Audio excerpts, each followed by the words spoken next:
Hello everyone. सो दोस्तों हम पढ़ रहे हैं तमस उपन्यास और ये भीष्म सहानी का ये उपन्यास है। ठीक है, ये आपका यूजीसी नेट यूनिट 6 के अंतर्गत आपको ये उपन्यास लगा हुआ है। इसको हम पढ़ रहे हैं लाइन बाय लाइन, इस उपन्यास को हम पढ़ रहे हैं।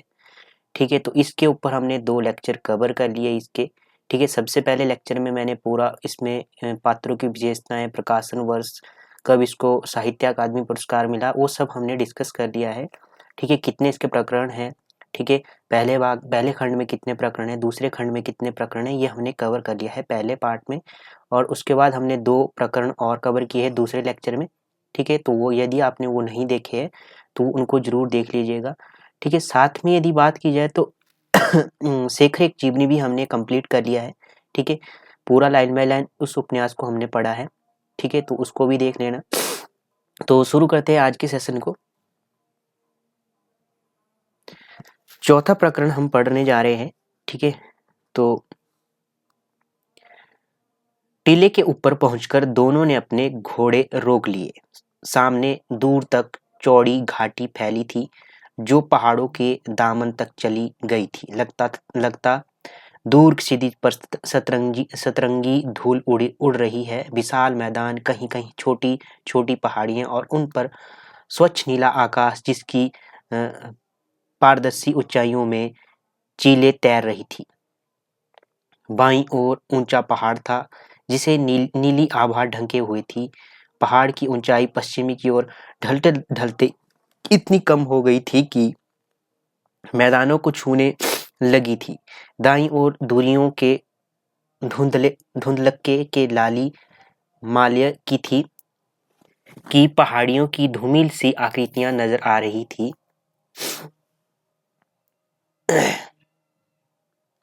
सूर्योदय के समय इस दृश्य को दिखा पाने के लिए ही रिचर्ड अपनी पत्नी को ले आया था। रिचर्ड ने मुड़कर लीजा के चेहरे की ओर देखा। इस दृश्य को देखकर उस पर कैसा असर हुआ होगा वह देखना चाहता था। इस मनोरम दृश्य को वह इस ढंग से लीजा के सामने पेश करना चाहता था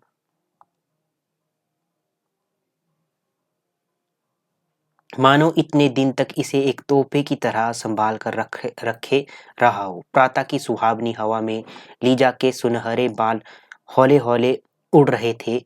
उनकी नीली आंखों में एक विशेष प्रकार की स्वच्छता और चमक थी। केवल आंखों के नीचे हल्के हल्के घूमड़ बनने लगे थे जो उब के कारण, अधिक बियर पीने तथा देर तक सोते रहने के कारण पैदा हो गए थे। आगे कंटिन्यू। लीजा को खुश कर पाने के लिए वह उसे यहाँ लाया था। उसकी अब की बार लगभग 6 महीने के बाद लीजा विलायत से लौटी थी। कितने महीने बाद? 6 महीने के बाद। ठीक है, और रिचर्ड नहीं चाहता था कि पिछली कहानी फिर से दोहराई जाए। लीजा नई जगह पर उबने लगी और परेशान होकर फिर विलायत लौट जाए। यदि लीजा को यह शहर पसंद नहीं आता तो यहाँ का विश्वास दोनों के लिए नरक बन जाएगा। वह दिन भर दफ्तर में काम करने के बाद लौटेगा तो दोनों के बीच कोसाकासी शुरू हो जाएगी। रिचर्ड के मन में ही मन पक्का इरादा कर लिया था कि सुबह का वक्त वह लीजा के साथ बिताया करेगा। इसी कारण पिछले 1 हफ्ते से जब से लीजा आई थी वह कभी ठंडी सड़क पर, कभी टोपी पार्क में, तो कभी घुड़सवारी पर से उसे बाहर लाता रहा था। अपनी ओर से लीजा भी पूरी कोशिश कर रही थी कि वह भी रिचर्ड की रुचियों में रुचि लेने लगी और अपने मन को लगाए रखे। जिले के डिप्टी कमिश्नर की पत्नी के नाते लीजा अकेली थी। छावनी सदर में घूमती तो देसी लोग उठ उठ कर सलाम करते थे, भाग भाग कर उसका हुक्म बजा लाते थे। पर कोई यहाँ तक अकेला घूम सकता है और डिप्टी कमिश्नर का समय अपना समय नहीं होता। इसलिए दोनों के मन में अंदर ही अंदर इस बात का खटका भी था कि वह ज्यादा देर तक चला जाएगा, यह नहीं चाहते हुए भी निभ पाएगा या नहीं। वह सुंदर है, लीजा बोली। वह सामने पहाड़ कौन सा है? क्या यहीं से हिमालय के पहाड़ शुरू हो जाते हैं? यहाँ यही समझो, रिचर्ड ने प्रोत्साहित होकर कहा। और यह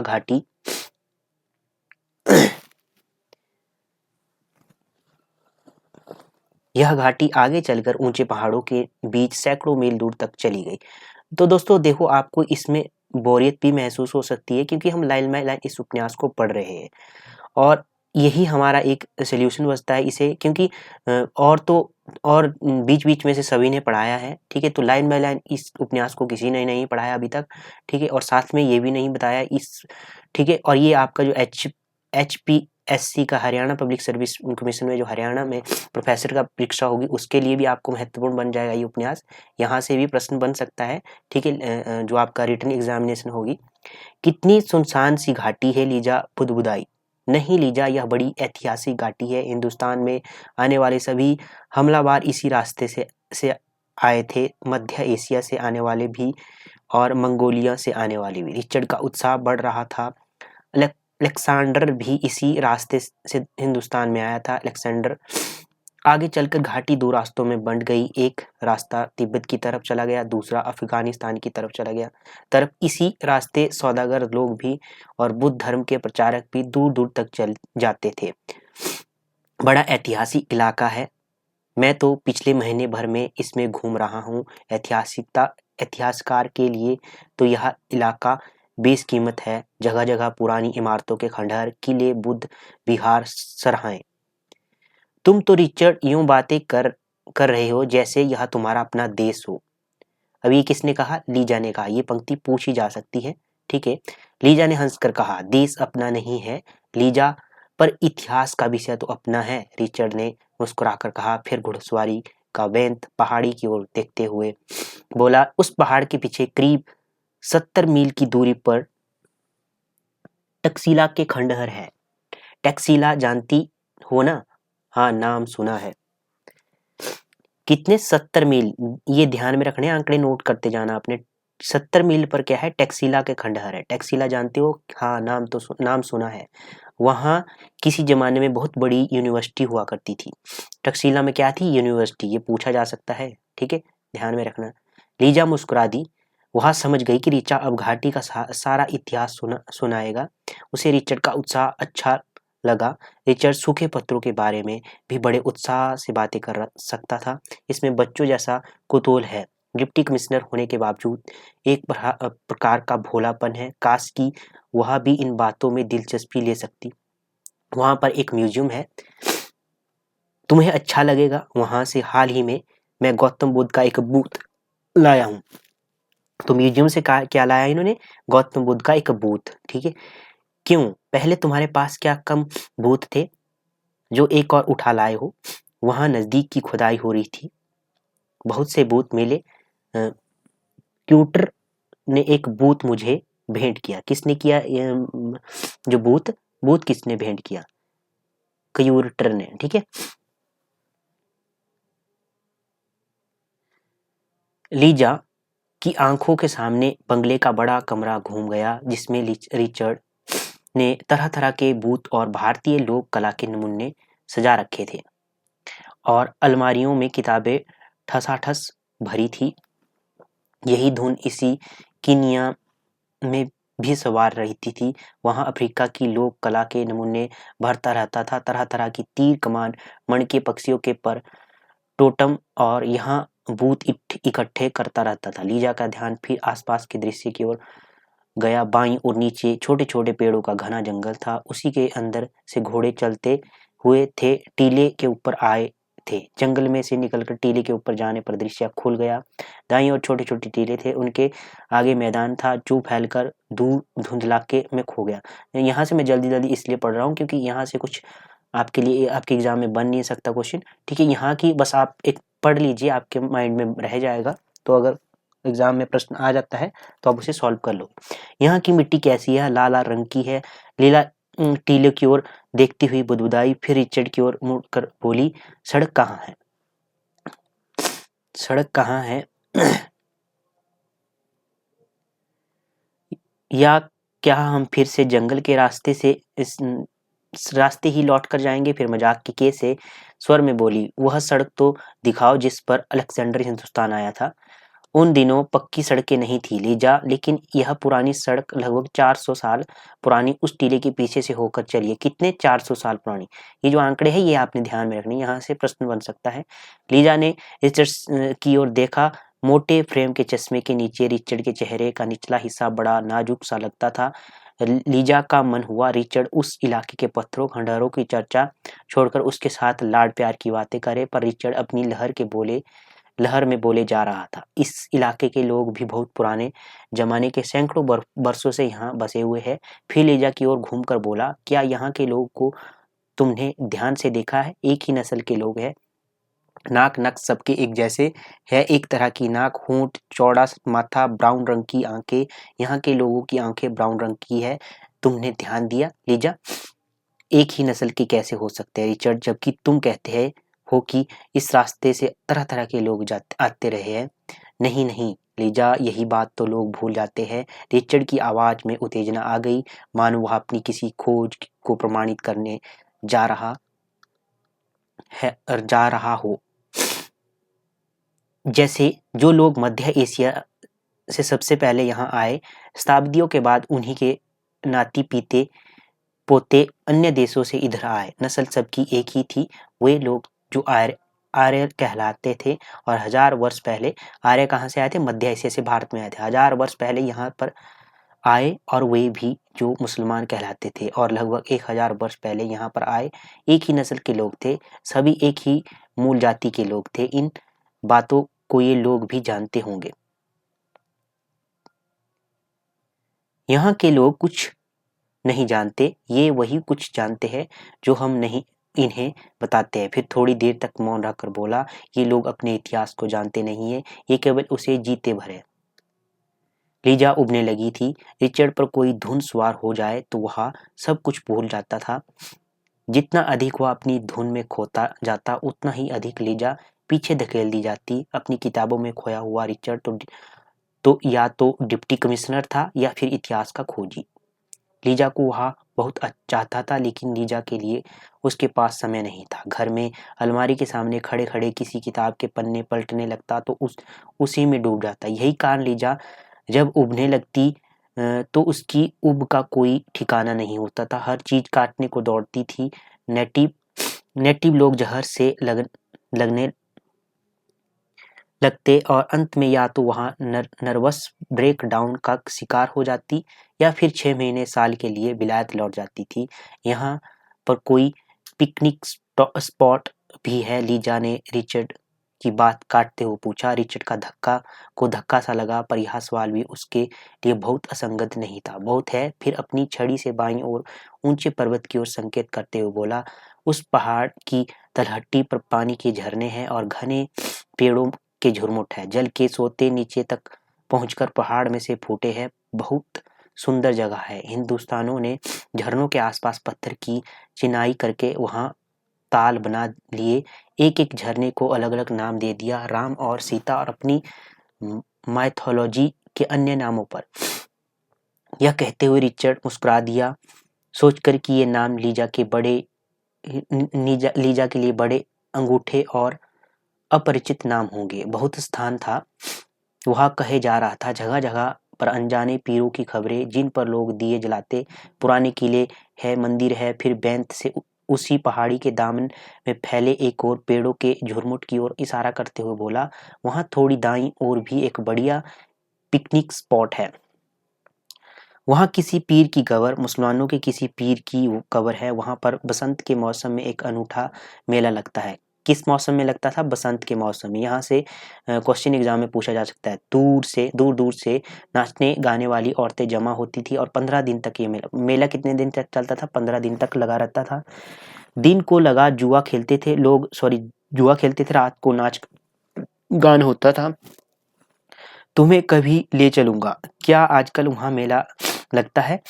हाँ लगा है, पर इन दिनों जाना ठीक नहीं। क्यों? इन दिनों हिंदुओं और मुसलमानों के बीच तनाव पाया जाता है, दंगा फसाद का डर है। लीजा ने हिंदुओं और मुसलमानों की स्थिति के बारे में सुन रखा था, लेकिन वह इनके बारे में जानती बहुत कम थी। मैं तो अभी तक हिंदू और मुसलमानों को अलग अलग से पहचान भी नहीं सकती। तुम पहचान लेते हो रिचर्ड कि आदमी हिंदू है या मुसलमान? हाँ मैं पहचान लेता हूँ। घर का रिचर्ड और लीला के बीच में वार्तालाप हो रहा है। हाँ मैं पहचान लेता हूँ। घर का खान सामा क्या हिंदू है या मुसलमान? मुसलमान तुम कैसे जानते हो? उसके नाम, फिर उसकी छोटी सी दाढ़ी से, उसके पहनावे से भी मैं, फिर वह नमाज पढ़ता है, यहाँ तक कि उसके खाने पाने के तरीके भी अलग हैं। तुम्हें सब मालूम है रिचर्ड, कुछ कुछ मालूम है। तुम कितना कुछ जानते हो, तुम्हें ढेरों बातें मालूम है, मैं तो कुछ भी नहीं जानती। तुम मुझे भी बताना रिचर्ड, मैं भी समझना चाहती हूँ। और वह वह तुम्हारा सेक्रेटरी, वह जो उस रोज स्टेशन पर आया था, सफेद सफेद दांतों वाला, वह कौन है, हिंदू या मुसलमान? वह हिंदू है। तुमने कैसे जाना? उसके नाम से। तुम नाम से ही जान जाते हो, बड़ा आसान है लीजा।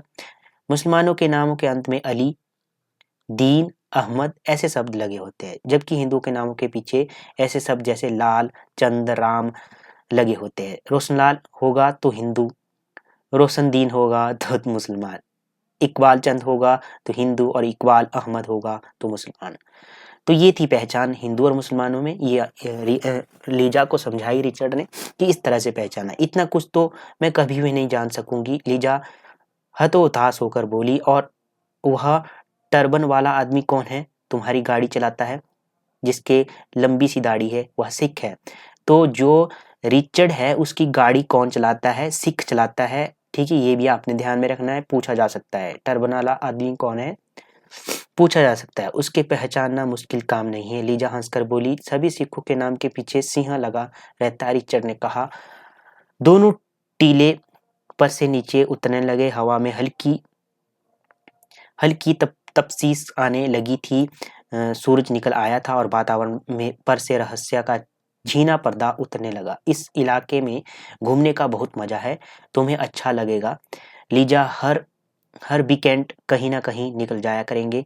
रिचर्ड का घोड़ा आगे आगे था। दोनों गोल गोल पत्थरों में अंटे सूखे नाले पर पार कर रहे थे। इस वीकेंड को कहाँ चलोगे? टैक्सीला।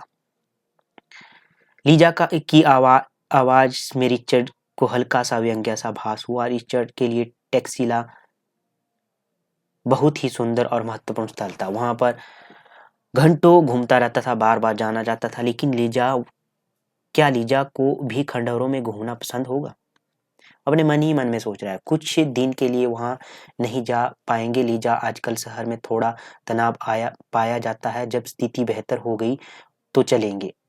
इस वीकेंड तो रिचर्ड को सूझ नहीं पाया कि क्या कहे। आने वाला वीकेंड कैसा होगा, वह कहीं लीजा को ले जा पाएगा या नहीं, वह स्वयं स्पष्टता नहीं जानता था। कहीं निकल जाएंगे, वह बुदबुदाया और नीचे पहुंचकर घोड़े की बाग मोड़ दी। नाश्ता करने से पहले रिचर्ड और लीजा बंगले के अनगिनत कमरे लांघते हुए बड़े कमरे में आकर रुक गए। अप्रैल का महीना शुरू होते ही दिन चढ़ने पर ही खिड़कियां और दरवाजे पर पर्दे डाल दिए जाते थे, जिससे घर के अंदर स्निग्ध सा अंधेरा बना रहता था। दिन को भी बिजली की रोशनी की जरूरत रहती थी। चारों ओर दीवार के साथ लगी अलमारियों में किताबें ठसाठस भरी थी। उनके नीचे बीच जगह जगह दीवार के साथ लकड़ी के ऊंचे आधार रखे थे, जिन पर बुद्ध बौद्धित्व के अनेक ऊर्ध्वकाय बूत रखे थे। प्रत्येक बूथ के ऊपर बिजली की रोशनी का अलग से प्रबंध किया गया था। बटन दबाने पर रोशनी ऐसे कोण में बूथ के चेहरे पर पड़ती कि उसका रूप खिल उठता। इनके अतिरिक्त दीवारों पर भारतीय चित्रकला के अनेक चित्र, अंगीठियों पर गुड़ियां और ताम्रपत्र पर लिखा एक ग्रंथ रखे थे। अंगीठी के सामने शिलालेख का एक बड़ा सा टुकड़ा लकड़ी के कुंदे के सहारे खड़ा था।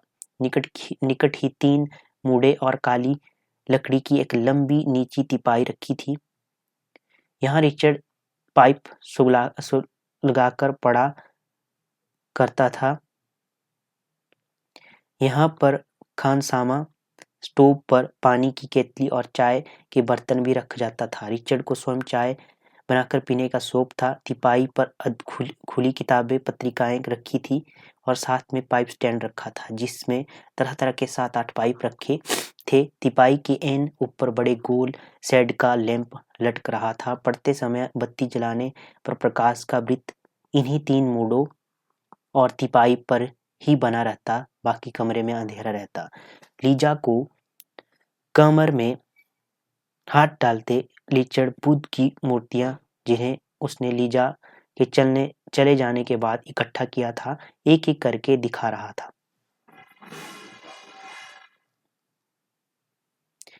बंगले के बाहर होता तो हिंदुस्तान की किसी शहर में होता,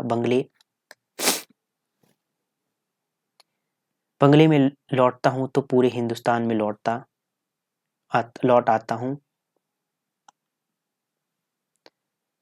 रिचर्ड कह रहा था। मोटे काले फ्रेम का चश्मा, मुंह में पाइप, कोहनियों पर लगे झंबोबाला पुराना कोट और नीचे कार्डराय की ढीली सी पतलून पहने एक कमरे से दूसरे कमरे में जाता हुआ रिचर्ड किसी संग्रहालय का क्यूरेटर लगता था। वह बुद्ध की एक मूर्ति के सामने आकर रुक गया।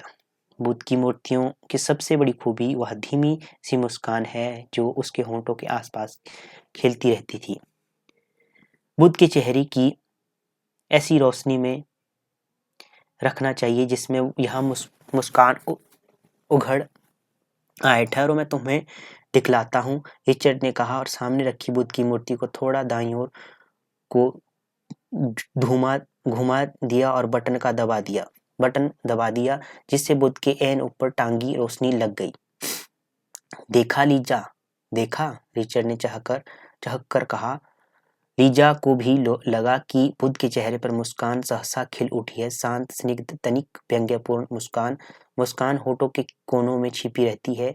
45 डिग्री के कोण पर से हल्की सी रोशनी डालो तो जैसे मुस्कान फूट कर बाहर आ जाती है। अब इसी का कोण मोड़ दूं तो मुस्कान बहुत कुछ ओझल हो जाएगी। लीजा ने मुड़कर रिचर्ड के चेहरे की ओर देखा। ये आदमी लोग कितने अजीब होते हैं, कितना रस लेकर पत्थरों और खंडहरों के बारे में बातें करते रहते हैं। कोई स्त्री इन बातों के बारे में जानते हुए भी इतना चहकेगी नहीं, इतनी डिंग नहीं मारेगी। उसने रिचर्ड का बाजू दबा दिया और उसके कंधे पर अपना गाल रख दिया। बुद्ध के भूतों की यही सबसे बड़ी खूबी है, इस हल्की सी मुस्कान बुद्ध के होंठों पर खेलती रहती है, रिचर्ड ने कहा और झुककर लीजा के बालों को चूम लिया। हर कमरे में तरह तरह की बत्तियां थी। जहां कहीं बैठने का प्रबंध था वहीं से घंटी की तार किचन तक अथवा बाहर बरामदे तक चली गई थी। इन कमरों में घूमते रिचर्ड को देखकर कोई नहीं कह सकता था कि वह जिले का सबसे बड़ा अफसर है। यहाँ पर तो वह भारतीय इतिहास का मर्मज्ञ था, भारतीय कला का पारखी था। जब वह प्रशासक की कुर्सी पर बैठता तो ब्रिटिश साम्राज्य का प्रतिनिधि था, उन नीतियों का कार्यान्वित करता और लंदन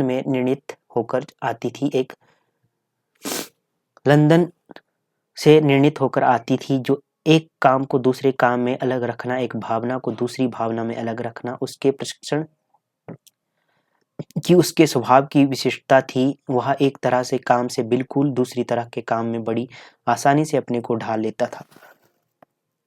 वह निजी रुचियों को सरकारी काम में अलग रख सकता था, अलग से देख सकता था। एक विशेष अनुशासन में उसका जीवन घूमता था। सप्ताह में 3 दिन वह कचहरी करता था, जिला मजिस्ट्रेट के नाते मुकदमे सुनता था।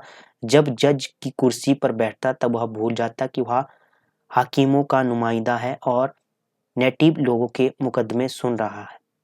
तब वह न्यायकर्ता, इंडियन पिनल कोड की धाराओं को यथावत लागू करता।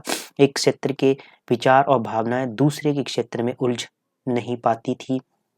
इसी कारण से उसे मानसिक परेशानियों का सामना नहीं करना पड़ता था। वह कभी भी दुविधा का शिकार नहीं होता था। उसके सामने विश्वास था, धारणाएं क्या है, इनके बारे में निश्चय से कुछ भी कह पाना कठिन था। शायद रिचर्ड ने यह सवाल अपने में ही कभी ना पूछा होगा। जब कभी दुविधा उठती तो वह अपने संवेदन को, अपने विचारों को अपनी डायरी में उंडेल देता था। प्रशासन के क्षेत्र में उसकी निजी मान्यताओं का कोई दखल नहीं था, बल्कि वे असंगत थी। यह विचार कि हमारा आचरण हमारी मान्यताओं के अनुरूप होना चाहिए एक ऐसा भोंडा आदर्शवाद है जिससे सिविल सर्विस में नाम लिखवाते ही अफसर का अपना पिंड छुड़ा लेता है। फिर रिचर्ड की अपनी भूमिका क्या थी, प्रशासन में उसका विशिष्ट योगदान किस बात में था,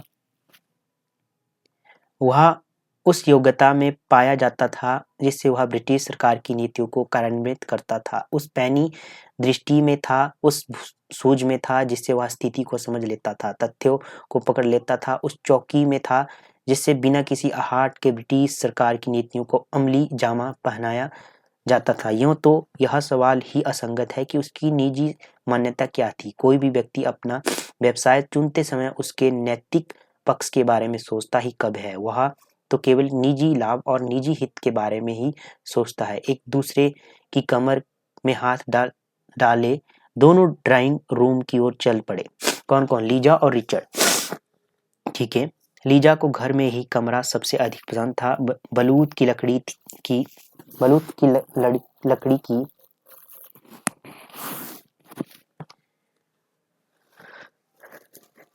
बनी काले रंग की गोल मेज के ऐन बीच पीतल की एक चौड़ी गोल तस्तरी रखी थी जिसमें लाल गुलाब के फूल चुन चुन कर भर दिए गए थे। इस तस्तरी के ऐन ऊपर जालीदार शेड वाला बिजली का लैंप था जो छत पर से लटक कर सीधा तस्तरी के ऊपर उतर आया था। रोशनी का वृत्त सीधा फूलों की तस्तरी पर पड़ रहा था। जालीदार शेड में से छन छन कर रोशनी टेबल पर रखी चीनी की सुंदर प्लेटों और उसके आसपास रखे लाल रंग के सर्बियोटो पर पड़ रही थी। रिचर्ड की इस तरह की सजावट में रस मिलता था और लीजा जानती थी कि उसके साथ रहते हुए उसे रिचर्ड की ही सनकों के अनुरूप अपने को ढालना होगा।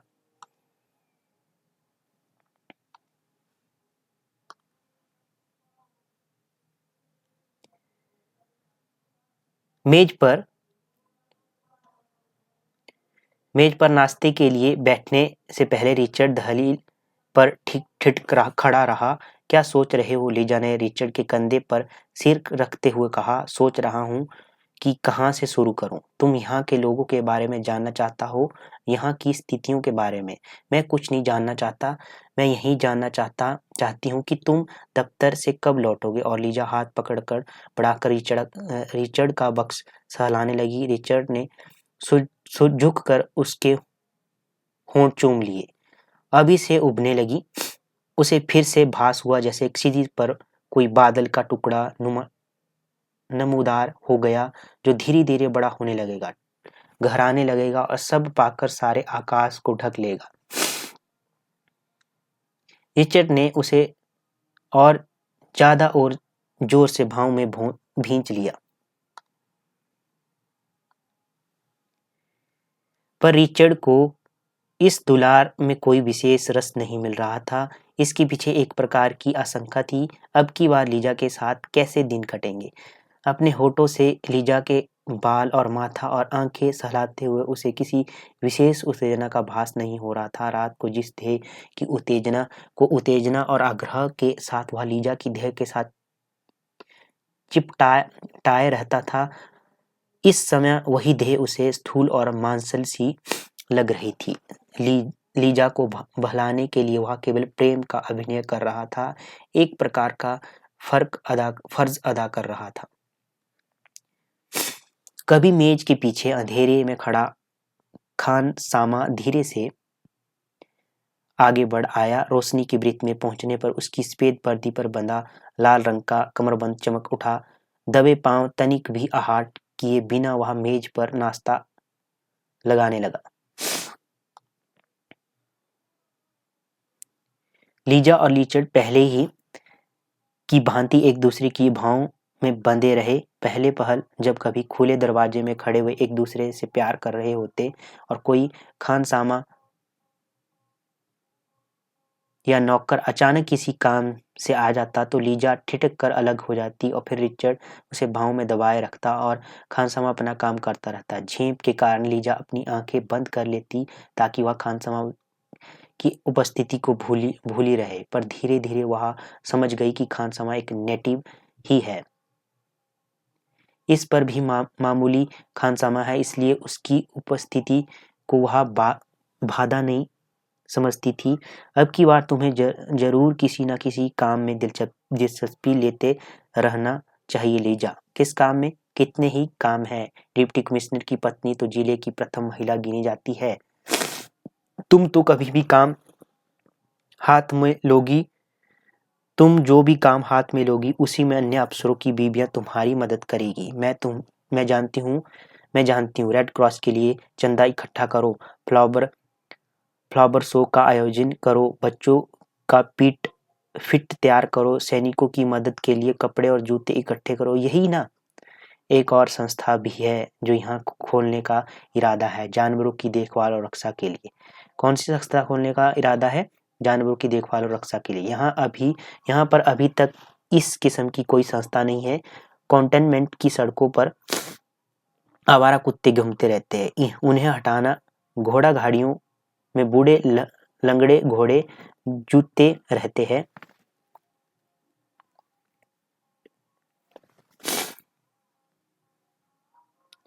इनका क्या करोगे? इन्हें मरवा देना चाहिए। इनसे काम लेते रहना तो जुल्म है। आवारा कुत्ते बीमारी फैलाते हैं, हलक जाते हैं तो लोगों को काट खाते हैं। कोई सा काम चुन लो जिसमें तुम्हारी रुचि हो। तुम तो डिप्टी कमिश्नर करो और कुत्ते मरवाती फिरूं, मुझे क्या पड़ी है। उसने कहा, तुम मेरे साथ मजाक कर रहे हो। तुम हमेशा मेरे साथ मजाक करते हो। मैं मजाक नहीं करता। मैं तो चाहता हूँ तुम किसी न किसी काम में रुचि लेने लगो। मैं तुम्हारे कामों में रुचि लूंगी। तुम मुझे बताओ जो सुबह बता रहे थे हिंदुस्तानी लोगों के बारे में। रिचर्ड मुस्कुरा दिया। सुनो, सभी हिंदुस्तानी चिड़चिड़े मिजाज के होते हैं। छोटे से उकसाव पर भड़क उठने वाले, धर्म के नाम पर खून करने वाले सभी व्यक्तिवादी होते हैं और सभी सफेद चमड़ी वाली औरतों को पसंद करते हैं। तो ये हिंदुस्तानियों के बारे में यहाँ पर इन्होंने बताया। लीजा को वाक्य का अंतिम अंश सुनते हुए लगा कि रिचर्ड फिर मजाक करने लगा। लीजा की नज़र में वह बड़ा विद्वान और योग्य व्यक्ति था, पर उसे यह भी लगता था कि वह लीजा को जाहिल समझता और उसके वाक्यों के अक्सर व्यंग्य छिपा रहता। गंभीर विषय पर बात करते हुए भी वह सहसा एकाध वाक्य ऐसा लगा देता मानो मजाक कर रहा हो। इससे लीजा को शक होने लगता कि उसकी गंभीर बात में भी कोई तथ्य है या वह भी मजाक ही थी। तुम कोई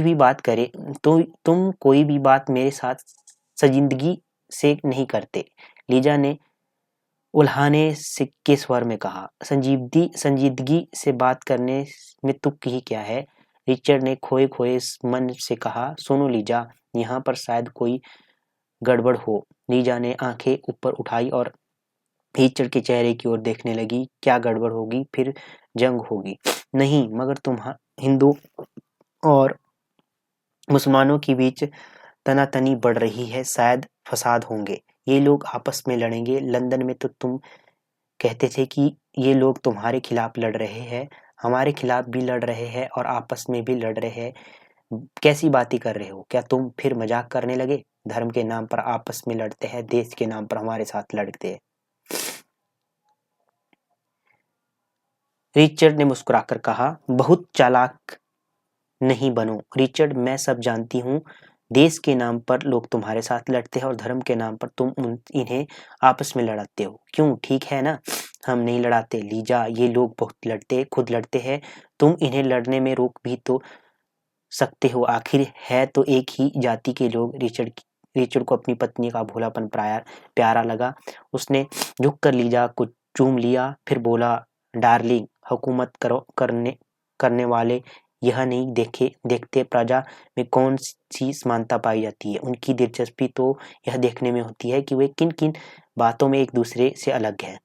तभी खानसामा ट्रे उठाए चला आया। उसे देखकर लीजा बोली, यह हिंदू है या मुसलमान, तुम बताओ। रिचर्ड ने कहा। लीजा देर तक खानसामा की ओर देखती रही। ट्रे का सामान रख चुकने के बाद बूथ का बूथ बना खड़ा रहा। हिंदू। रिचर्ड हंस दिया। गलत गलत गलत। गलत क्यों? फिर ध्यान से देखो। लीजा ने ध्यान से देखा। सिख है, इसके दाढ़ी भी है, सिर पर टर्बन है। रिचर्ड फिर हंस दिया। खानसामा अभी भी मूर्तिवत निश्चेष्ट खड़ा था, उसके चेहरे की एक भी मांसपेशियां नहीं हिली थी। इसने दाढ़ी को तराश रखा था। सिख लोग दाढ़ी को तराश नहीं सकते या उनके धर्म के खिलाफ है। यह तो तुमने मुझे नहीं बताया था। लीजा बोली, मैंने कितनी ही और बातें तुम्हें नहीं बताई है। जैसे यहाँ की सिखों के 5 निशान होते हैं, बालों के अलावा 4 चिन्ह, और अन्य हिंदुओं के सिर पर चुटियां होती है, और मुसलमानों के भी अपने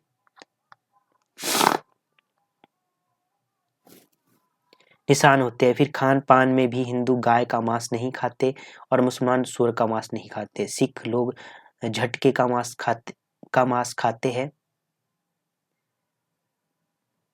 जबकि मुसलमान लोग हलाल का मांस खाते हैं। तुम नहीं चाहते कि मैं इनके बारे में कुछ भी सीख पाऊं? इतनी ढेर सी बातें किसी को याद रह सकती है? फिर खान मासे की ओर देखकर बोली, यह सब जान लेने पर क्या मैं देखती ही बात बता सकूंगी कि आदमी हिंदू है या मुसलमान? एक एक निशान देखे बिना कोई कैसे बता सकता है? फिर हंसकर बोली, मैं शर्त बांधकर कह सकती हूँ कि इन लोगों को खुद नहीं मालूम होता कि हिंदू कौन है मुसलमान कौन है। और रिचर्ड, तुम भी झूठ बोलते हो, तुम्हें पता नहीं चलता होगा। फिर खानसामा की ओर मुखातिब होकर बोली, खानसामा तुम मुसलमान? क्वेश्चन पूछा उससे। मुसलमान मैम साहब। तुम हिंदू हो को मारेगा? खानसामा शक पक्का गया। उसने आंख उठाकर मेम साहब की ओर देखा, फिर मुस्कुराकर साहब की ओर देखने लगा। फिर वो आगे बढ़कर रोशनी के वृत्त में आ गया और एक तस्तरी साहब के सामने बढ़ा दी, जिस पर एक तरह किया हुआ कागज रखा था। फिर पीछे अंधेरे में हट गया। रिचर्ड ने कागज को खोलकर देखा और फिर तह करके तस्करी पर रख दिया। क्या है रिचर्ड? नगर की रिपोर्ट है लीजा, रिचर्ड ने धीमे से कहा और अपने विचारों में खो गया। कैसी रिपोर्ट रिचर्ड? शहर की स्थिति की। तुम तो जानती हो मेरे पास हर रोज सुबह 3-4 महकमों की रिपोर्ट आती है, पुलिस सुपरिटेंडेंट की, हेल्थ ऑफिसर की, सिविल सप्लाई ऑफिसर की। मुझे माफ करना, यहाँ से प्रश्न आपके एग्जाम में बन सकता है, ये पूछा जा सकता है किस किस की रिपोर्ट आती थी, है ना? कहता हुआ रिचर्ड खाने वाले कमरे के बाहर निकल गया। थोड़ी देर तक लीजा हतबुद्धि सी बैठी रही। रिचर्ड ने अभी तक कॉफी नहीं पी थी। वह असमंजस में थी कि वह स्वयं कॉफी पी ले या रिचर्ड का इंतजार करे, पर रिचर्ड शीघ्र ही लौट आया। यह किसकी रिपोर्ट थी रिचर्ड? पुलिस सुपरिटेंडेंट की, रिचर्ड ने कहा। फिर आश्वासन के स्वर में बोला, कोई खास बात नहीं है, रोज की रूटीन रिपोर्ट है। लेकिन लीजा को लगा जैसे रिचर्ड कुछ छिपा रहा है। कुछ तो है रिचर्ड, तुम कुछ छिपा रहे हो। छिपाने को क्या है? क्या लीजा? फिर तुमसे छिपाऊंगा शहर की बातों से? मुझे क्या, तुम्हें लगाव ही क्या है कि मैं छिपाता फिरूं? फिर भी कुछ तो है। सुपरिटेंडेंट ने क्या क्या लिखा है? उसने इतना भर लिखा है कि शहर में थोड़ा तनाव पाया जाता है हिंदू और मुसलमानों के बीच, मगर यह कोई नई बात नहीं है। हिंदुस्तान में आजकल जगह जगह पर तनाव पाया जाता है। फिर तुम क्या करोगे रिचर्ड? मुझे क्या करना चाहिए लीजा? मैं शासन करूंगा और क्या करूंगा? लीजा ने आंखें ऊपर उठाई। तुम फिर मजाक करने लगे रिचर्ड? मैं मजाक नहीं कर रहा। अगर हिंदुस्तान और मुसलमानों के बीच तनाव पाया जाता तो मैं क्या कर सकता हूँ? रिचर्ड मुस्कुरा दिया और कॉफी का घूंट भरकर सहज भाव में बोला, मैं उनसे कहूंगा तुम्हारे धर्म के मामले तुम्हारे निजी मामले हैं, इन्हें तुम्हें खुद सुलझाना चाहिए। सरकार तुम्हारी मदद करने के लिए पूरी तरह से तैयार है। तुम उनसे यह भी कहना कि तुम एक ही नस्ल के लोग हो, तुम्हें आपस में नहीं लड़ना चाहिए। तुमने मुझे यही बताया था ना रिचर्ड? जरूर कहूंगा लीजा, रिचर्ड ने तनिक व्यंग्य से कहा। दोनों चुपचाप कॉफी के घूंट भरते रहे। फिर सहसा लीजा का चेहरा चिंतित हो उठा। तुम्हें तो कोई खतरा नहीं है ना रिचर्ड? नहीं लीजा, अगर प्रजा आपस में लड़े तो शासक को किस बात का खतरा है? लीजा के जहन में बात उतरी तो उसकी आंखों में रिचर्ड के प्रति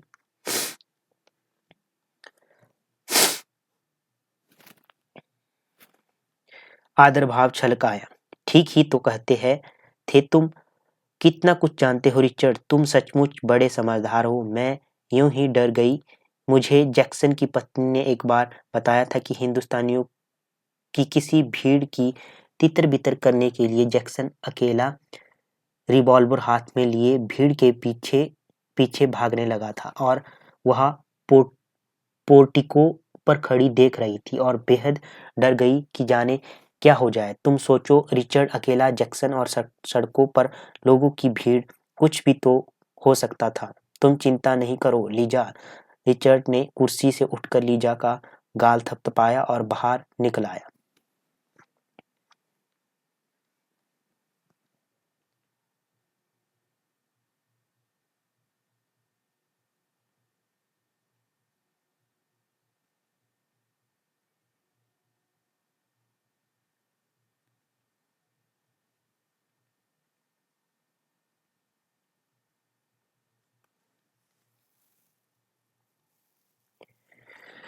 तो दोस्तों ये हमने एक प्रकरण आज पढ़ लिया। चौथा प्रकरण हमने आज कंप्लीट कर लिया। बाकी पांचवा प्रकरण हम नेक्स्ट सेशन में पढ़ेंगे। ठीक है, धीरे धीरे एक एक दो दो प्रकरण पढ़ते हुए चलेंगे हम, जिससे आपको भी ज़्यादा बोझ ना लगेगा। और ठीक है, तो धीरे धीरे हमारा उपन्यास समाप्त हो जाएगा। तो धन्यवाद दोस्तों, मिलते हैं नेक्स्ट सेशन में पांचवें प्रकरण के साथ। तब तक के लिए जय हिंद, जय भारत।